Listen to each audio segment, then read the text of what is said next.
HEIGHTS is the official literary and artistic publication and organization of the Ateneo de Manila University. As a publication, HEIGHTS seeks to uphold the literary and artistic excellence of and for the Ateneo community.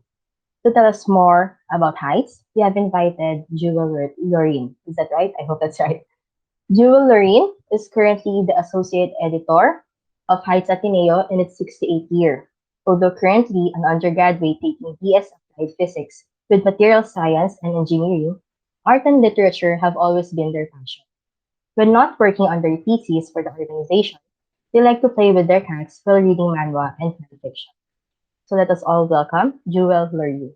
Hello.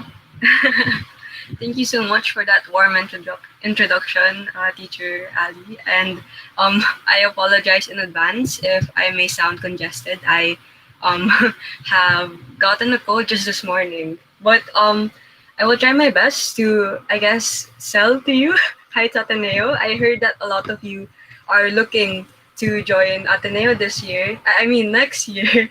And if I do my job here right, we might have 36 new applicants. So I will try my best. So as Teacher Ali said a while ago, I'm here on behalf of HEIGHTS, the official literary and artistic publication and organization of the Ateneo de Manila University. So that's quite a mouthful. And before I move on with the rest of the talk, I suppose I just wanted to quickly ask, have any of you guys heard of HEIGHTS before, or may I ask how you know of us? Maybe just a quick chat in the chat box. So I am going to do my best to try to make this talk interactive. So I hope you guys are also awake enough to chat with us. So in the chat, if any of you guys know about HEIGHTS or have heard about HEIGHTS, could you just say maybe yes and share how you guys know of us? Yes, all right. So, oh, nice.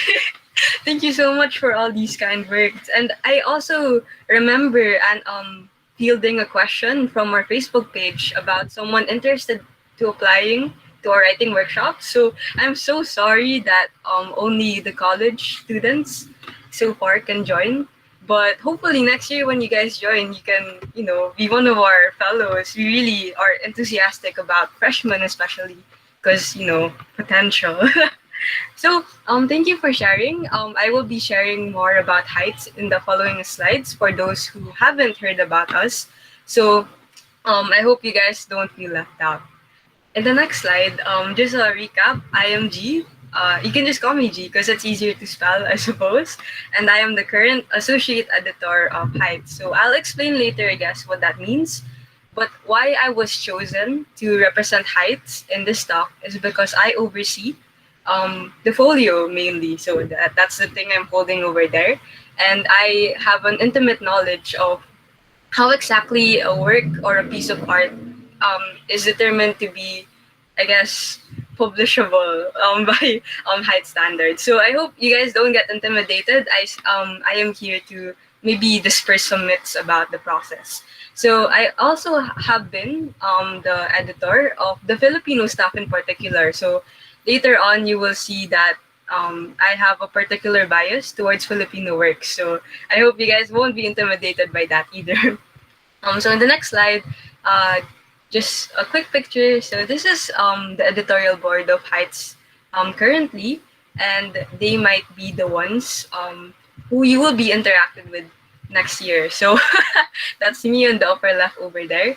And each of them head or spearhead a specific aspect of the what we call the publication cycle of HEIGHTS. So to make a folio, there's a lot of things that go into it, and that's why there are 17 people over here who all work hard at their jobs, which I will explain later on. So, before I go to the next slide, I wanted to ask you guys, what do you think is the role of art of and literature in the current times?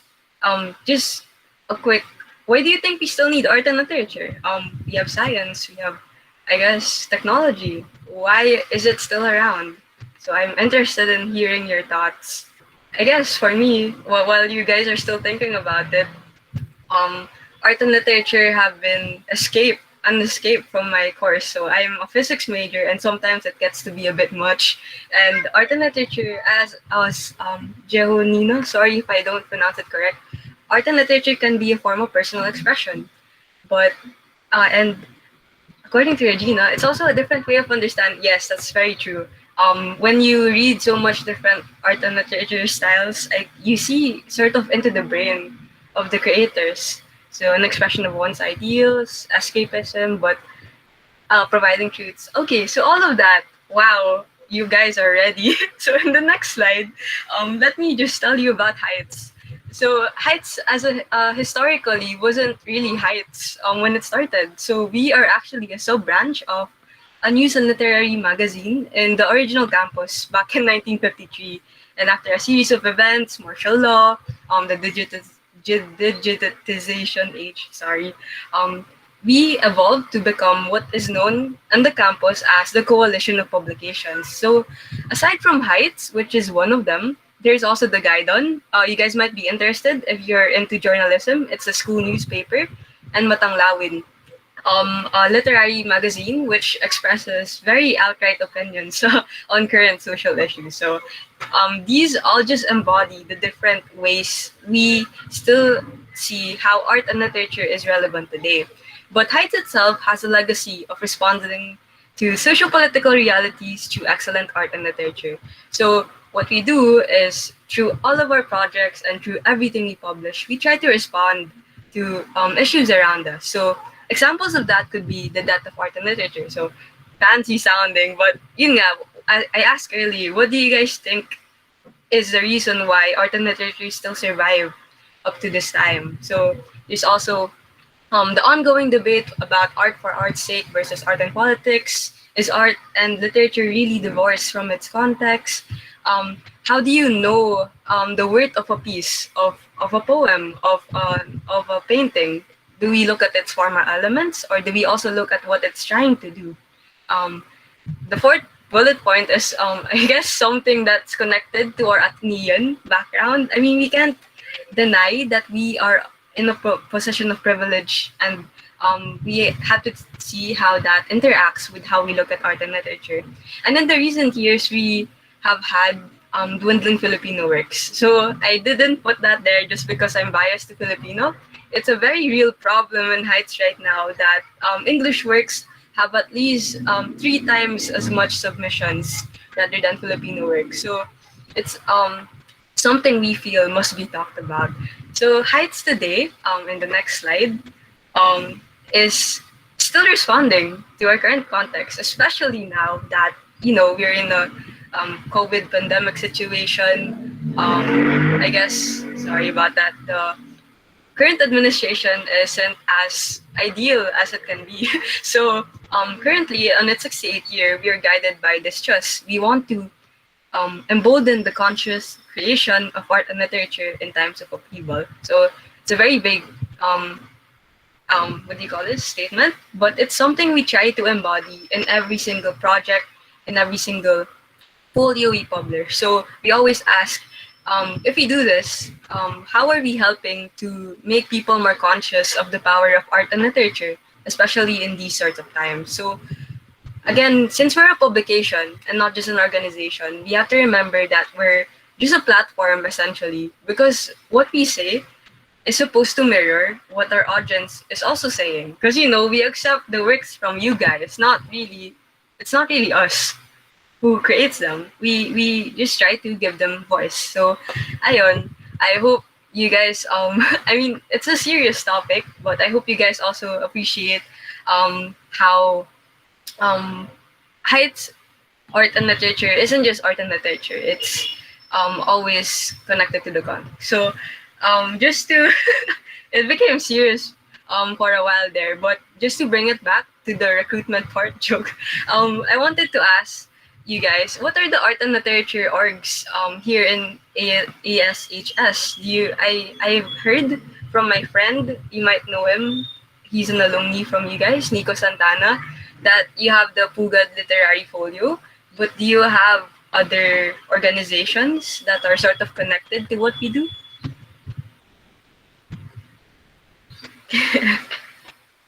I also welcome people from the Pugad Literary Folio if ever you are here. I really admire you guys for doing this as young as you are already. Wow.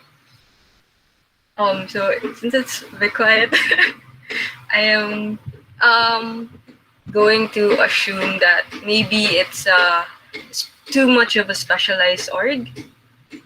Yes. Although I also heard about the Ateneo highlights. So I guess in the next slide, I can talk to you guys about how to join Heights or about the Heights family. How is it structured? I guess quick round of hands lang. How many of you are interested in joining Heights? When you eventually make your way into the Ateneo campus, because of course you guys will. You can just shoot a quick me in the chat. Although, if not yet, I guess I can try to convince you now.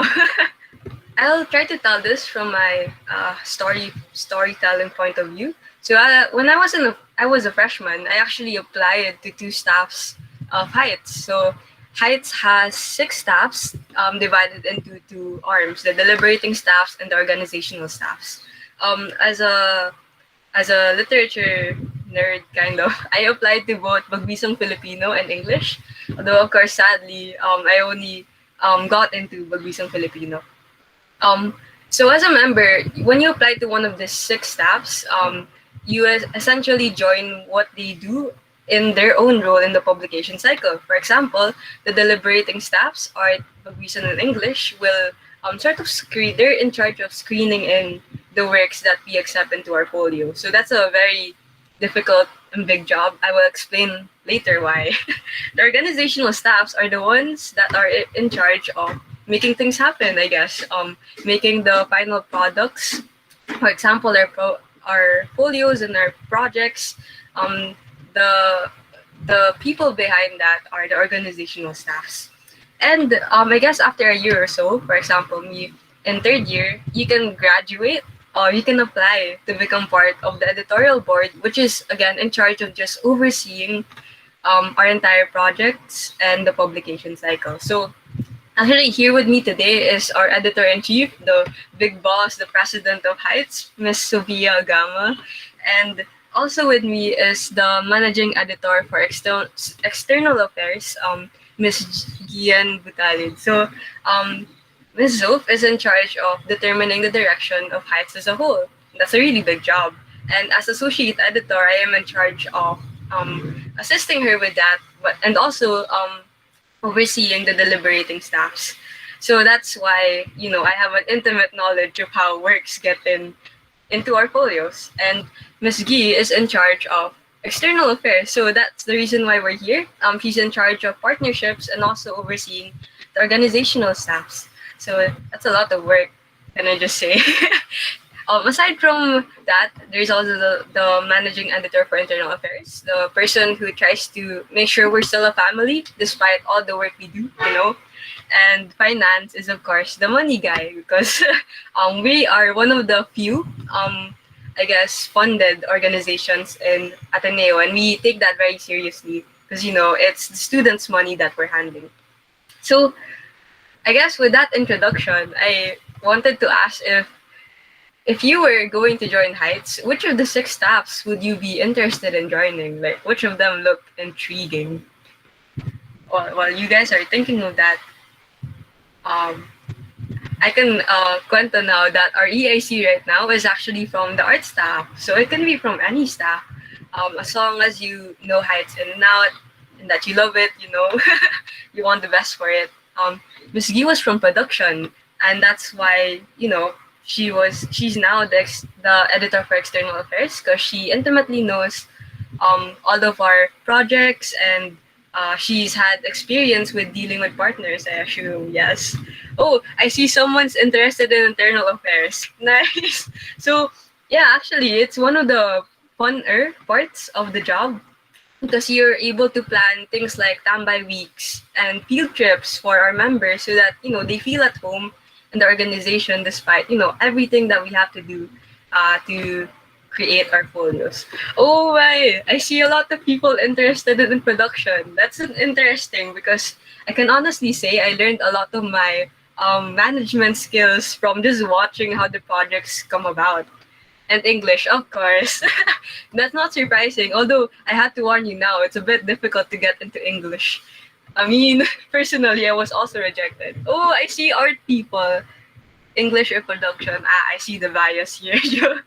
Thank you so much for sharing. And well, if you are still curious later on, you can ask us three later how the application process to these tabs go. So, but moving on, just a quick overview of the publication cycle before we get to the meat of the matter. So, what does it take to make a folio? It takes a lot. As a part of the editorial board, I we're in charge of conceptualizing and planning the folio for each semester. So we just ask what sort of works are we looking for, and what do we want to say with this folio that we're gonna do, and then all of that. After all of that, we create our call for contribution. So we kind of ask everyone on Ateneo campus, students, alumni, personnel, alumni. I said that again. Sorry, teachers. Just pretty please share with us your works, and we will share them with the world with our message. Sorry, it's a very simplified explanation, but essentially the next step is maybe what you guys are interested in, deliberation. So, dun dun dun. Once the works come flooding in, this is when my arm, I guess, deliberates on them. So yes, that takes a while. And after that, when we get all the works, we lay it out, we copy edit it just to make sure there are no grammatical errors or anything. And in the last two, that's when we produce the actual folio, we launch the folio, and we share the folio. And sadly, we couldn't do that this year because of the online setting. But we did make do with online alternatives such as their website, which is going to be, or is it already revamped? Which I will ask you to visit later on when I share the link. So, in the next slide, I finally talk about how do you get published in Heights Ateneo? The meat of the matter. I will give a disclaimer now that not everyone likes the idea of determining a piece's worth. I also don't like the idea that sometimes they say that we brand works as inferior or superior, but really, um, it's not like that. um, you see, this deliberations process has been passed down, I guess, after generations and generations of trial and error, I guess. And um, what happens to your work when you submit it is first, it goes through the editors for art, English, and Bagwisan. Oh, sorry for the noise. Art, English, and Bagwisan, and that's hundreds of them. I mean, for English alone, it was more than 100. For Filipino this year was around 70. And can you imagine that for each and every piece, be it a 4-line poem or a 20-page play, we spend an hour. Oh, thank you. We spend an hour just discussing. First, it's formalistic elements, and next, it's I guess new criticism and sociological criticism elements. So imagine for each word, that's an hour of our time. I mean, a deliberations comprises of around 5 people just talking about one piece. And so imagine if it's for 70 pieces and we can't deliberate all of them. That's the gist of it. So what happens here is it's either going to be screened in or screened out by the editor for deliberations, and then finally it's scheduled for a discussion. In that discussion, what we do is first ground what the piece is able to do. So what is its strengths? What is its weaknesses? For example, for a poem, we can look at the imagery. For a story, we can look at the plot. What is happening here and what is it trying to do? But beyond that, of course, because of our, I guess, issues social issues aspect, we also look at how the subject and the context of each piece interacts with our current context. So beyond that, we look at how does this piece interact with the world? What is it saying about it? And what does it say about us that we're publishing it at this time? So that sounds very vague and all. So what we're gonna do in the next slide is actually walk you through it. Yay! We're going through what we call a mini deliberations. Surprise, it's a Filipino piece because shared earlier, um, as I shared earlier, I used to be part of the Filipino staff, so I thought it was apt for me to facilitate a Filipino piece, and it disappeared from the screen. Okay, but so far, are you guys okay with everything you're learning? Are you guys excited to do deliberations?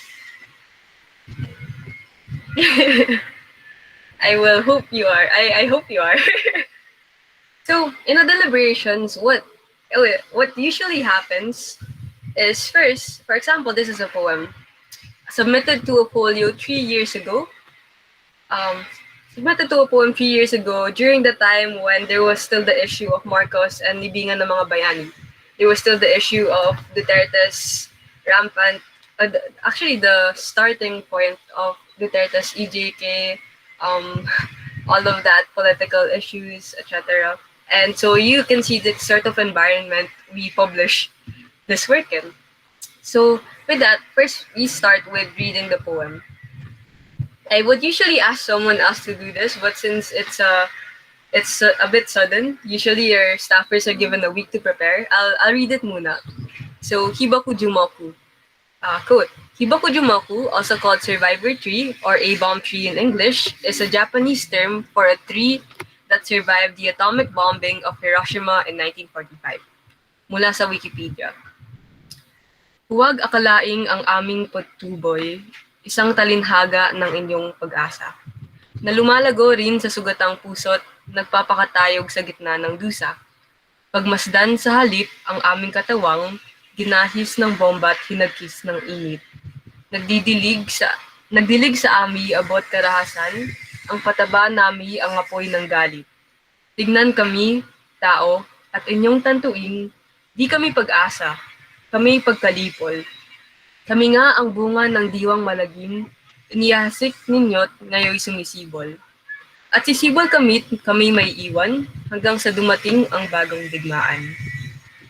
So sa pagbasa pa lang, and I read it out loud, it already sounds very angry. It's a tree talking to the reader. So with that, pagkatapos naman, I'll ask for initial impressions. So just type quickly, after reading that sort of poem, what did you guys first notice about the piece? The cross-cultural reference, that's correct. This is a term from Japan, but it's being written about in Filipino. It's an interesting cross-cultural reference. How about the others? I mean, I guess when you first see this, you could probably notice that it's following a specific form that looks somewhat familiar. Maybe from your English classes, you could recognize that this follows a Shakespearean sonnet form. I mean, that's very technical, sorry. But after doing research, Shakespearean sonnet has a specific rhyme scheme, and at the end, there's a couplet that's supposed to introduce a turn in the flow of the poem. Usually, what we get from the initial impressions are what we use as anchor points for the following part of this discussion, which is a close reading just to establish the formalistic elements of the piece. So, for example, if I were facilitating this piece, I'd first ask, in the first four lines, from huwag akalaing hanggang sa nagpapakatayog sa gitna ng dusa, how does the poem start? And what is it establishing for the reader? So, siguro, anong nangyayari dun sa first four lines pa lang? While you guys are thinking, maybe I can ask Ms. Zoe. Sorry. Hey Zoe, if you were in our deliberations right now, what do you think is happening in the first four lines?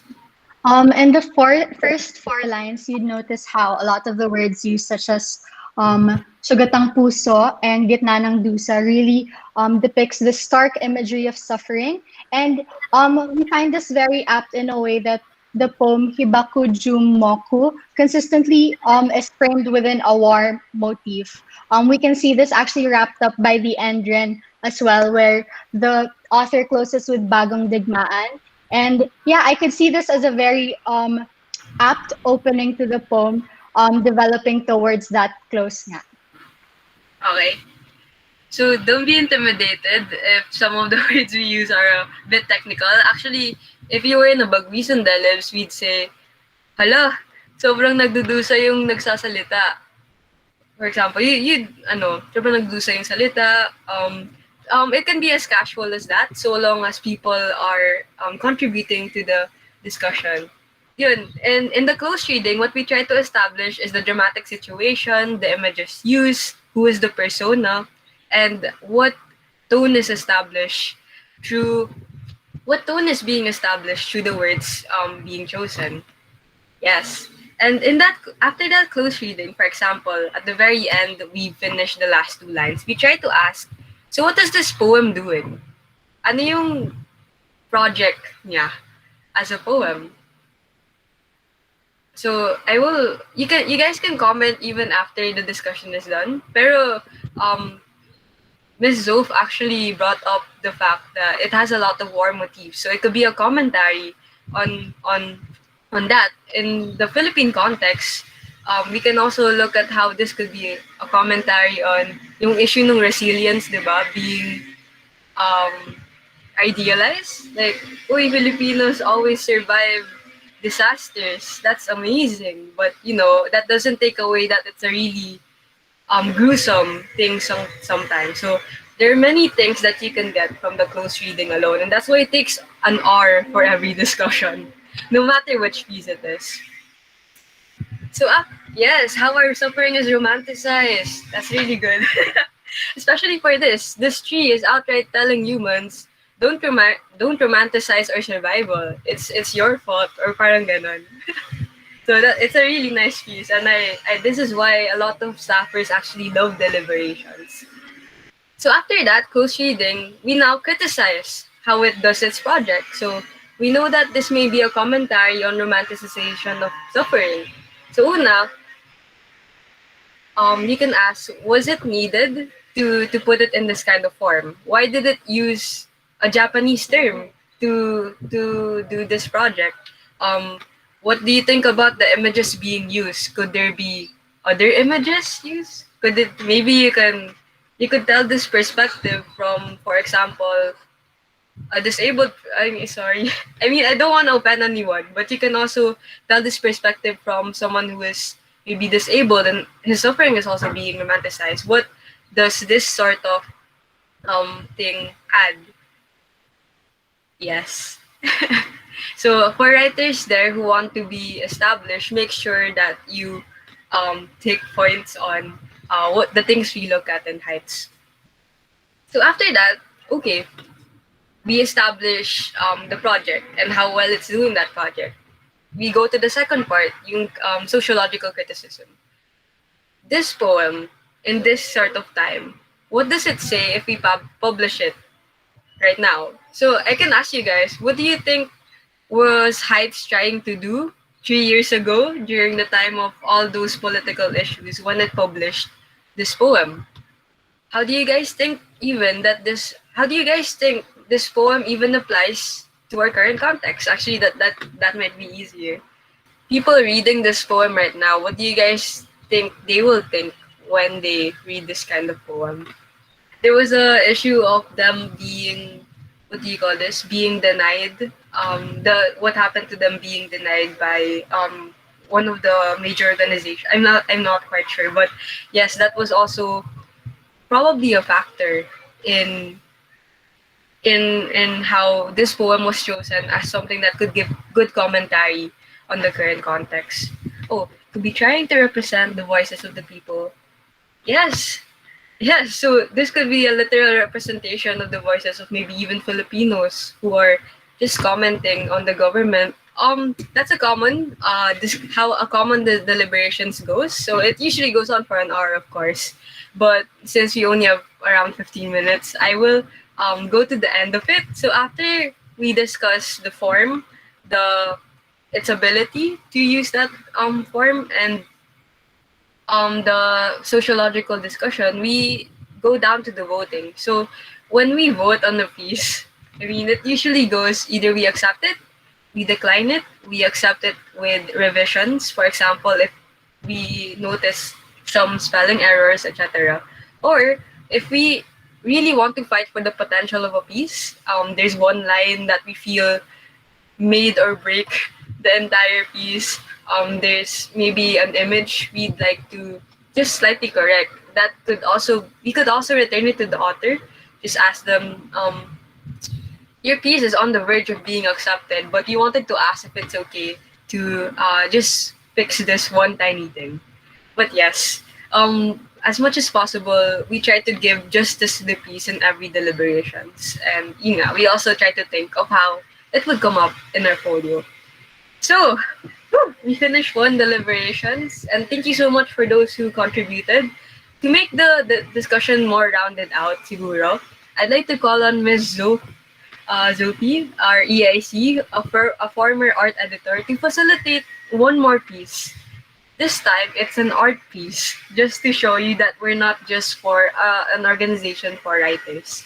So, as introduced, I'm Zophie. I'm currently the editor-in-chief of HEIGHTS Ateneo and the former associate art editor. So, the piece that's up for deliberations we have today for art is called Merienda by Marco Torrijos, which is ink on paper, 30 by 41 inches in size. So, I just wanted to begin this discussion by explaining how it goes for art as opposed to literary pieces like Pagwisang Filipino works and English works. So as opposed to these factions, for art we begin with the form, then look into the content to see how the technical elements foreground what the piece is trying to convey. So without further ado, let's actually apply the same to Merienda. May I give you a few seconds to look at the piece muna before I start asking some questions. So as compared as well to literary pieces in Bagwisan and English, art critique is more immediate since nakikita siya agad, mas mabilisan rin yung criticism na nangyayari for this one. So I'll give you a few moments to look into it. After a while, I'd like to ask the question, if anyone would like to open their mics or direct them to the chat, can anyone please describe the piece? It can be as general as possible. Just describe what you see. As simple as that. Hello. Hello, can I May I describe? have your name? Martin po. Martin. Hello, Martin. Yes, please go on. Describe the piece. Parang the piece I see in general lang is like two men in a room. Parang it looks like they're drinking alcohol, but then they seem to be like slightly disheveled, and then like they don't have clothes in. But even if they look disheveled, like they're also sitting in a room like filled with beds and posters. So that's like a general description pa. Okay. Thank you very much for that, Martin. Would anyone like to add to that general description? In the deliberations, we wanted to clarify as well that as much as it is a space for discourse, it's also an organic space for conversation. So, if anyone would like to build up on what Martin said, in summary, he described how there are two men in focus, and they look disheveled in a room where there are frames and there's a mess being simulated in the place nga. Would anyone like to add to what Martin said? Miss Amber said they seem to be looking at or watching something. So that can preempt the vantage in which the piece is framed in. And Miss Ali also adds that they seem to be afraid of someone coming in the room. So that's actually something that we can reserve for the mood later on. But would anyone like to add the general description?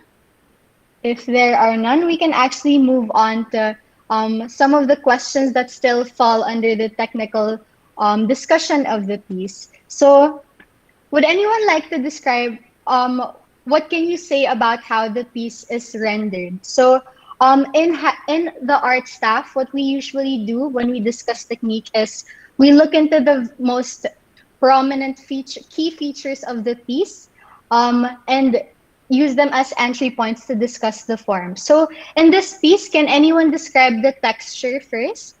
Regina explains that the texture is rough. I do agree with Regina as well on how the piece does seem to be rough. And I think that can already connect to how the medium is rendered or utilized in Merienda. So we have ink on paper, and we see how the artist decided to make the lines more prominently textured nga, so as to see how rough the artist meant it to be. But would anyone else like to add to what Regina said? Or even apart from textures, you guys can look into the shading, the light, and the shadows. Would anyone like to look into these features of the piece? What can you say about the shading or the light and the shadows in the piece? So Uriel explains that the shading really adds to the disorder of the setting. So this actually connects to what Martin explained as well kanina. And then Sophia Isabel also explains that there seems to be a lot of dark parts or shadows, which can symbolize something that is being hidden or something that is secretive. I actually like that insight very much. Is anyone else planning to add in terms of this aspect of the piece? David says that there seems to be two sources for the light. And he explains that it comes from the window and the door. And from Samantha, this may sound stupid, but whenever I look at the left shadings, I feel like a monster would crawl out. I actually like that you made this comment as casual as possible. In the real deliberations, you can take it very casually, Paran, as long as you're still grounded in explaining the technical parts of the discussion naman. So I do agree with everyone's insights in terms of this one. So we can say that in taking notice of the shadows, the textures, and the shadings in the piece, we can say that the author utilized the medium well in a way that there's a balance of light from the windows juxtaposed with the dark shadows of the cabinet. So the light source, as was mentioned previously, really does come from the window, and we can see it kind of emulating this very mysterious and dark mood being contrasted and balanced in the room. So in our regular deliberations, we usually exhaust the details very, very much. But in the interest of time, we will now move on to the mood to preempt our way towards discussing the content of the piece. So would anyone like to explain what mood they feel from looking at the piece Merienda? I guess from my personal observations for the piece in terms of the mood being captured, I'd say that it's very mundane, but also very directed to the audience. Because as mentioned kanina, parang you walked in on something when you look at the piece, because there's a vantage point being directed where the subjects of the piece are directing themselves towards. So it's as though you just walked into a room or intruded. So there may be a theme on privacy that we can conjecture based on the expressions of the two figures looking at the persona who may have just entered the room and became the vantage point of the entire photo, which frames the entire mood that you can feel. But as for the others, would anyone like to describe the mood that they feel in looking at Merienda? Oh, John Jacob explains that it's very detailed, so it becomes oversaturated in a way which can give a very claustrophobic and intense feel. I actually agree with that. Others, would anyone like to add in terms of the mood? To give you guys some cues as well, you can actually look into the facial expressions, the physical gestures, the stark overtones, and remember that you, in whatever way you're going to express what you feel about the piece or the mood of the piece, always ground and base it on what we discussed in form. So Sophia here explains that I feel as if there is a sense of foreboding coming from the two men as they look towards the door, as if they were just alerted of something. I agree. And Uriel explains, whoa, I just saw the door on the very left. Samantha explains the lines enhance the tension. It's like something is creeping inside a heart ready to suffocate it. Wow, okay, it's very good. Anyone else for mood? And it's not limited to how you feel as well when we talk about mood. I'd say that another question that you can reframe it in would be what moment is being captured in merienda when we speak of the mood? Would anyone like to answer? Miss Amber explains you can sense movement in the two subjects. They are not posing. So yes, it is very candid, but also very dynamic because parang na-startle nga, na-alert sila. So that's where we can feel that mood being emulated in the piece. Regina explains, I feel like someone intruded on a private moment. Yes, agree and covered. I guess apart from once in the art staff, after discussing mood, which is grounded on the discussion on technique, we actually transition to discussing the content of the piece. So it's a mix of both the questions from mood and actually reading into the piece. And with that, a question that we can use to enter through the content would be, how does the title Merienda frame the piece? So do you find the title Merienda appropriate based on what we discussed so far? David also says that guilt is a mood found in the piece because of the fact that the two figures' shocked expressions are targeted at you. How do you guys think the title Merienda frames the piece as a whole? In this part as well, usually art staffers try to relate it na from their own context. So, for example, I put here as a note, it's easy to resonate with the photo. If you've ever condoed or dormed or been walked in on in your room, you'd understand the mood being emulated in the photo na, oh, someone just walked in. And we can further conjecture from both the title Merienda, the disposition of the figures, the disarray and the clutter in the room, the bagong gising, recently up, half-naked subjects and boxers, whose mood is surprised by the person walking in, that this may be set around noon or tanghali kasi nagtatanghalian sila sa loob ng kwarto. If you look at the floor, they look like they're picking on food or drinks, which is the improper place to do so. Kaya parang their faces make it seem as though they're caught in the act of having merienda in the room, which frames the piece as a whole in the way I relate to it. But as for the others, how do you think the title Merienda frames the piece? Uriel says that maybe they're called to have merienda and we're caught drinking. Yes, maybe. I agree also. Maybe you can also explain how merienda is a common thing in the Filipino context, diba? But when you look at this piece, is there anything you introduce about the concept of merienda? Precious explains that personally, I think it subverts expectations for others since when I think of merienda, I think of something more cheerful.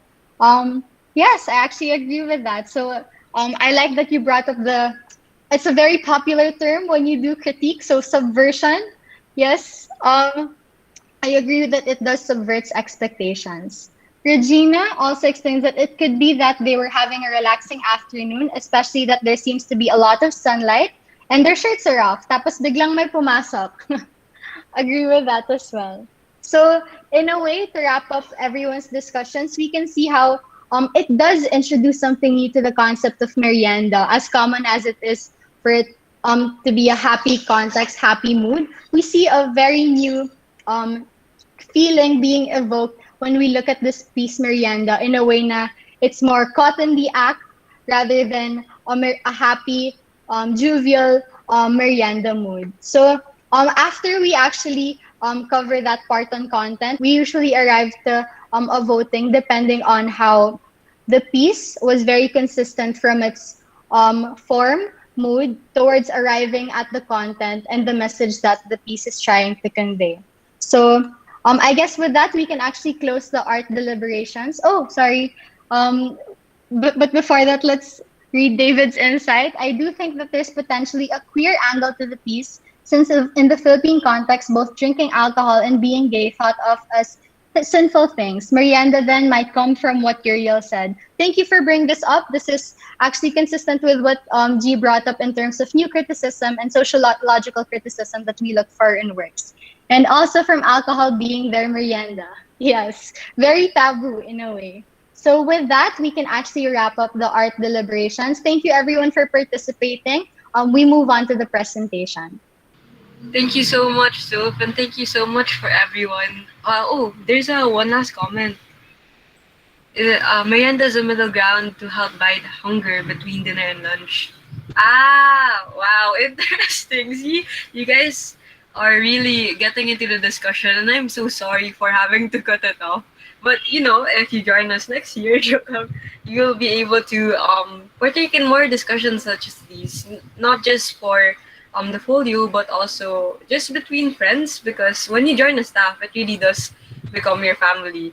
And in the next few slides, I will be showing you guys that. So, in this boring slide, it's just a list of all our other projects for those who might feel that they're not into the art and literature critique. That's fine because Heights has a lot of other projects that we do need manpower for.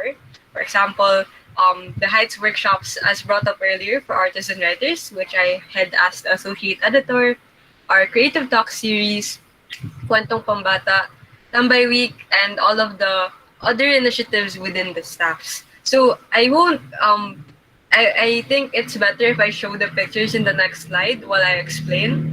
So for example, one of our annual flagship projects is Kwentong Pambata.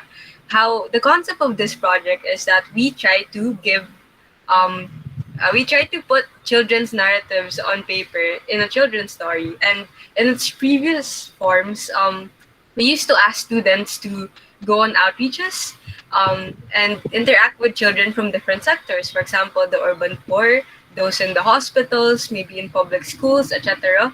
And once they got to know the kids and where they're coming from, these students would, write a children's story based on what they saw.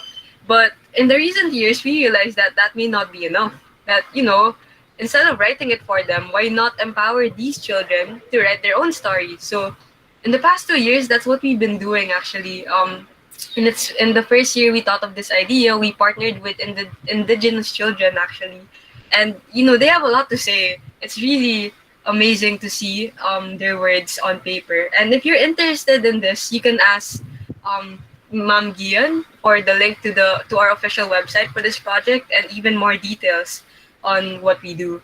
In the next slide, we have our field trips.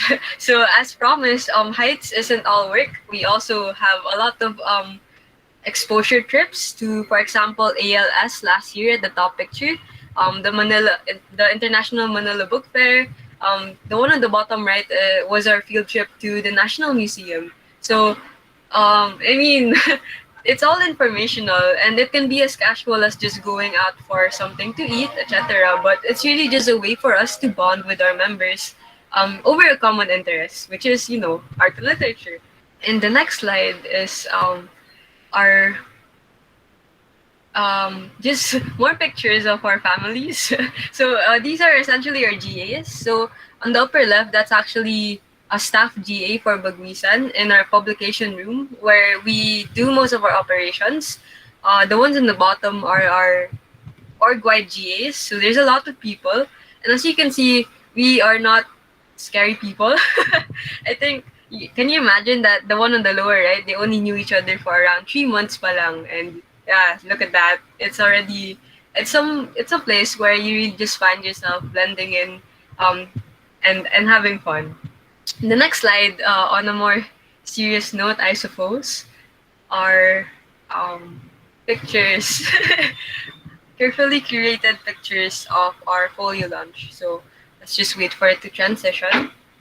So there, carefully created pictures of our folio launch.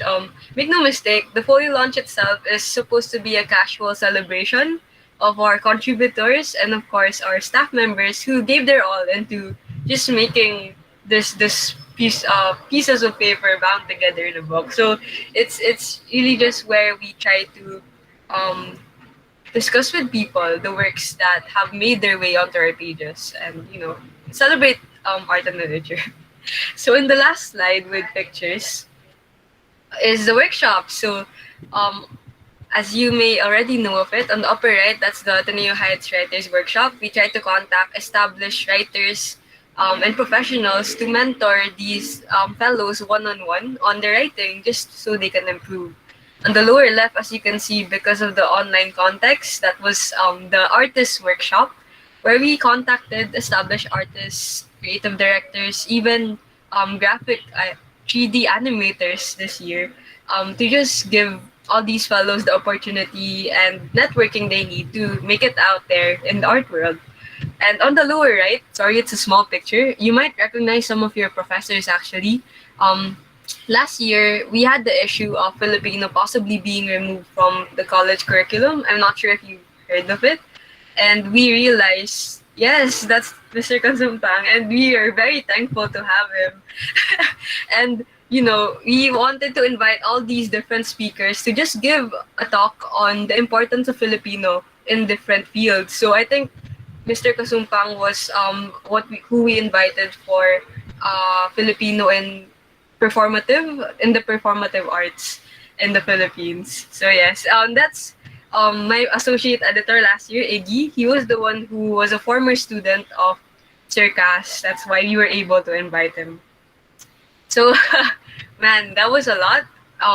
In the next slide, as promised, is everything, every information we have for our online account. So there's our official website, our Facebook page, Twitter, Instagram, and Issue, where we publish all of our folios, our catalogs, our children's books, etc. And please don't be shy to shoot a message to our Facebook page. We respond as soon as we can for any inquiries, questions, partnerships, etc. We are very open to everything. And in the next page, it's just a handful of screenshots to make sure you guys know what our accounts look like, just in case. Um, and that's it, actually. Thank you so much for listening and participating, and for this opportunity to showcase our org. It's not I don't get to do that a lot because yes. So thank you. Aside from the different entry points we discussed earlier, would you say that there are certain themes or ideas that Heights looks for? Well, thank you very much for that question.